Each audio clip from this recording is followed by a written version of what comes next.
Ablutophobia. If you think cleanliness is next to godliness is a filthy lie, you might have ablutophobia, the fear of bathing. Your motto is better dirty than drenched, and you're the reason dry shampoo sales are booming. Acrophobia. If your idea of a nightmare involves ladders, tall buildings, or standing on your tiptoes, you're likely an acrophobe. You think ground floor apartment is the penthouse suite and avoid roller coasters like the plague. Aerophobia. For you, the friendly skies are about as welcoming as a haunted house.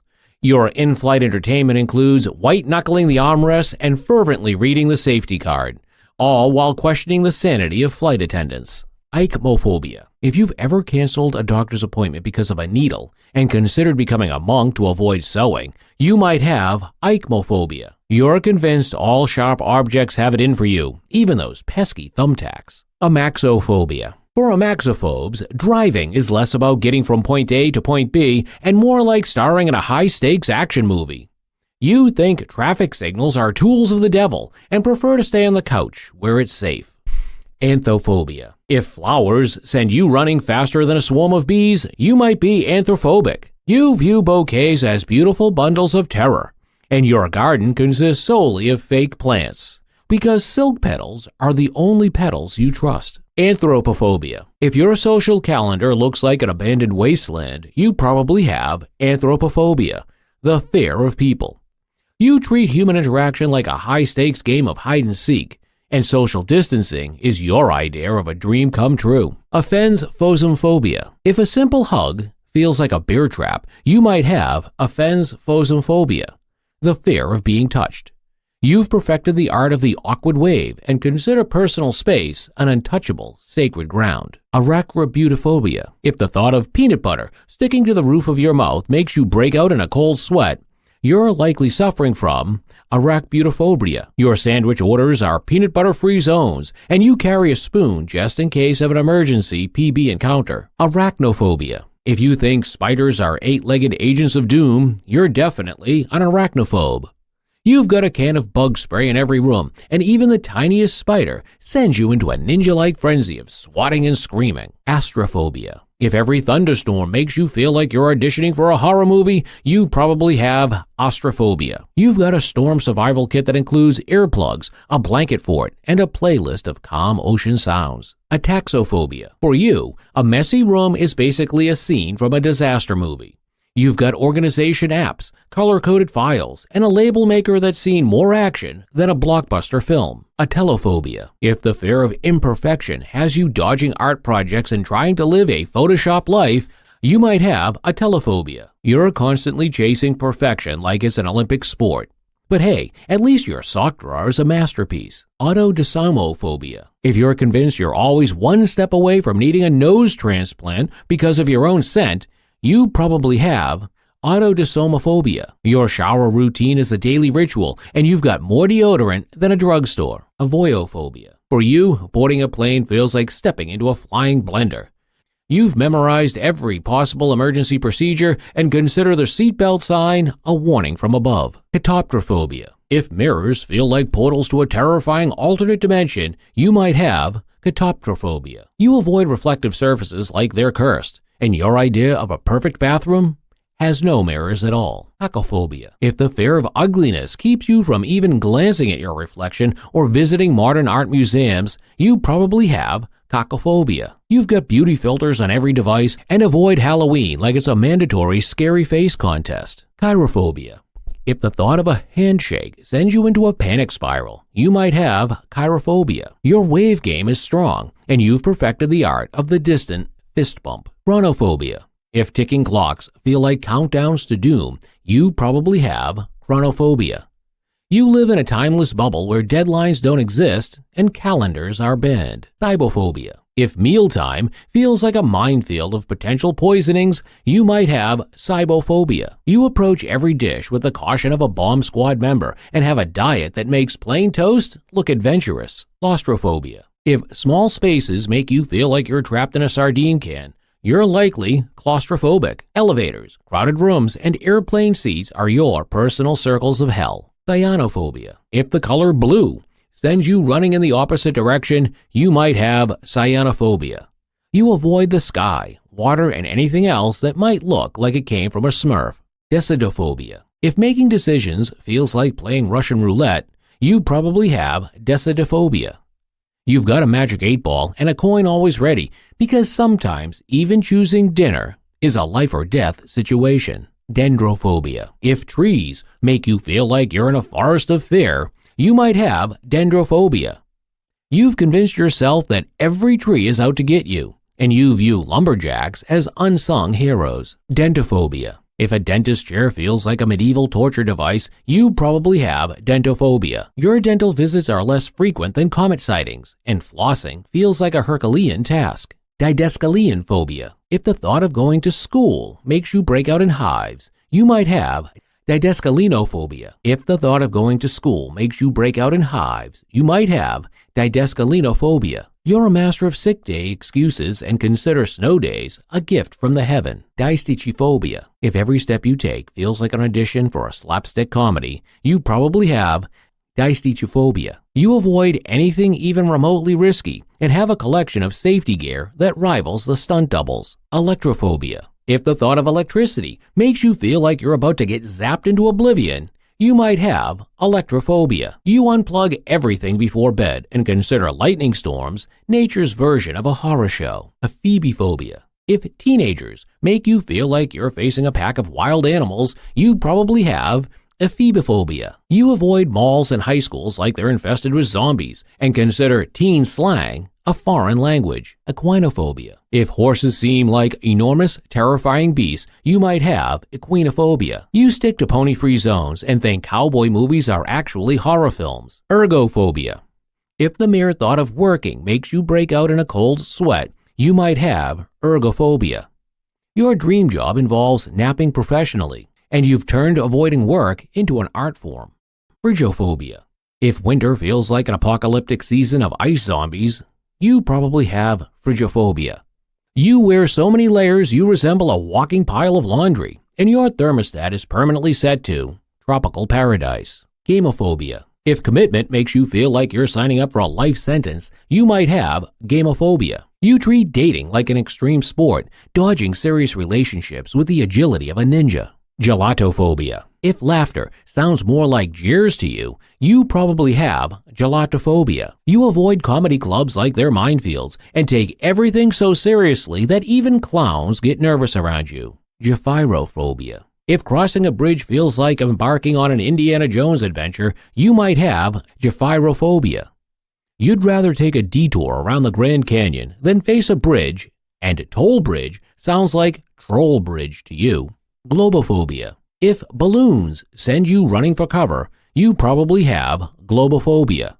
You've never celebrated a birthday with balloons, and you think popping sounds should be classified as weapons. Glossophobia. If public speaking makes you feel like you're on trial for your life, you might have glossophobia. Your idea of a nightmare is an open mic night, and you prefer to communicate through a series of well-timed emails. Heliophobia. If sunlight makes you feel like a vampire about to burst into flames, you probably have heliophobia.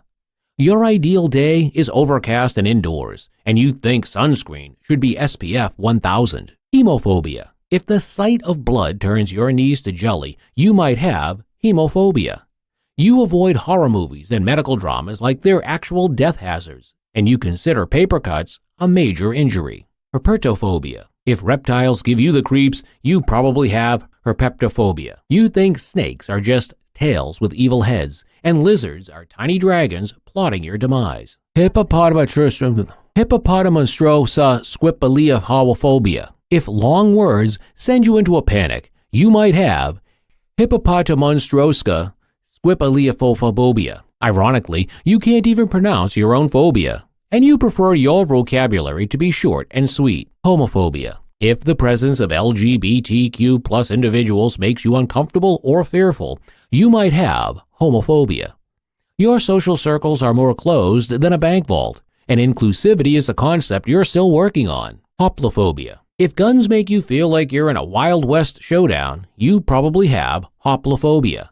You treat squirt guns with the same caution as bazookas and avoid action movies like they're documentaries. Hypnophobia. If falling asleep feels like slipping into an abyss, you might have hypnophobia. You've mastered the art of the all-nighter and treat caffeine like a life-saving elixir. Ichthyophobia. If fish make you feel like you're swimming with underwater aliens, you probably have ichthyophobia. You avoid seafood restaurants and aquariums like they're full of piranha, and fishing trips are your worst nightmare. Insectophobia. If bugs make your skin crawl, you might have insectophobia. You've got more bug spray than a pest control company, and you treat every ant sighting like an invasion. Quampanophobia. If buttons make you break out in hives, you probably have quampanophobia. Your wardrobe is exclusively zippers and Velcro, and sewing kits are your arch nemesis. Lachanophobia. If vegetables make you cringe, you might have lachanophobia. You think salads are just bowls of fare, and you avoid the produce section like it's haunted. Lygerophobia. If loud noises make you jump out of your skin, you probably have lygerophobia. Fireworks and concerts are your personal hell, and you've got a collection of earplugs that would make a rock band jealous. Lelapsophobia. If storms send you into a frenzy of panic, you might have lelapsophobia. You've got a storm shelter that rivals a bunker, and you treat weather forecasts like emergency bulletins. Microphobia. If the thought of small things makes you break out in a cold sweat, you might have microphobia. You avoid ants like they're Godzilla and think baby carrots are actually baby tridents in disguise. Mysophobia. If the idea of germs sends you into a cleaning frenzy, you probably have mysophobia. You could give OCD a run for its money, and your hand sanitizer usage could power a small country. Nyctophobia. If darkness feels like a blanket of terror smothering you, you might have nyctophobia. Your nightlight collection rivals a Christmas display, and you've memorized every streetlight on your block. Nosophobia. If every sniffle feels like a death sentence, you probably have nosophobia. You've diagnosed yourself with every disease known to humanity, and WebMD is your personal Pandora's box. Ombrophobia. If rain feels like a torrent of doom descending from the heavens, you might have ombrophobia. You've got an umbrella in every room and consider puddles to be liquid landmines. Ophidiophobia. If snakes make you scream louder than a heavy metal concert, you probably have ophidiophobia. You avoid grass like it's quicksand and think the jungle is just one big snake party. Ornithophobia. If birds give you the heebie-jeebies, you might have ornithophobia. You treat bird feeders like enemy territory and avoid Hitchcock movies like they're instructional videos. Panphobia. If fear feels like a shadow that follows you everywhere, you might have panphobia. You're afraid of being afraid, and your motto is, expect the unexpected terror. Pediophobia. If dolls make you feel like you're starring in a horror movie, you probably have pediophobia. You avoid toy stores like they're possessed and think Chucky is a cautionary tale, not a comedy. Phasmophobia. If ghosts send you running for the hills, you might have phasmophobia. You avoid haunted houses like they're literal death traps and treat seances like summoning ceremonies. Phobophobia. If the fear of fear itself keeps you up at night, you probably have phobophobia. You're afraid of being afraid, and the thought of having a phobia gives you the heebie-jeebies. Samanophobia. If Halloween feels like a horror movie marathon, you probably have samanophobia. You avoid pumpkins like they're explosive and think trick-or-treaters are tiny terrors. Scolionophobia. If school feels like a battlefield of embarrassment, you might have scolionophobia. You'd rather face a firing squad than a pop quiz, and your backpack is stuffed with escape plans. Selenophobia. If the moon feels like a giant eye watching your every move, you might have selenophobia. You avoid moonlit walks like they're cursed, and you think werewolves are documentaries. Tachophobia. If speed feels like a one-way ticket to disaster, you might have tachophobia. You drive like a grandma on tranquilizers and think roller coasters are instruments of torture. Technophobia. If technology makes you feel like you're battling robots from the future, you probably have technophobia. You avoid smartphones like they're radioactive and treat social media like a minefield. Thanatophobia. If the thought of death keeps you up at night, you might have thanatophobia. You avoid cemeteries like they're plague pits and think grim reapers are just misunderstood souls. Tocophobia. If the idea of childbirth makes you want to run for the hills, you probably have tocophobia. You treat pregnancy tests like ticking time bombs and think storks are the stuff of nightmares. Tonitrophobia. If thunder feels like the roar of an angry deity, you might have trypophobia. You've got a storm shelter stocked with survival gear and think lightning is nature's way of playing dodgeball. Trypophobia. If needles make you faint faster than a Victorian damsel, you probably have trypophobia. You avoid doctors like they're vampires and think vaccinations are secret government experiments. Trypophobia. If clusters of tiny holes make your skin crawl, you might have trypophobia. You avoid beehives and coral reefs like they're contagious, and honeycombs are your personal nightmare fuel. Vestophobia. If getting dressed feels like stepping into a straitjacket, you might have vestophobia. You avoid closets like they're haunted and think fashion magazines are propaganda tools. Wiccaphobia. If witches give you the heebie-jeebies, you probably have wiccaphobia. You avoid broomsticks like they're cursed and think cauldrons are just waiting to boil you alive. Xenophobia. If the idea of strangers feels like an invasion of aliens, you might have xenophobia. You avoid foreign languages and international cuisine like they're contagious, and your passport collects dust. Zoophobia. If animals make you feel like you're in a zoo of horrors, you might have zoophobia. You avoid petting zoos like they're lion dens and think National Geographic is a survival guide for the apocalypse.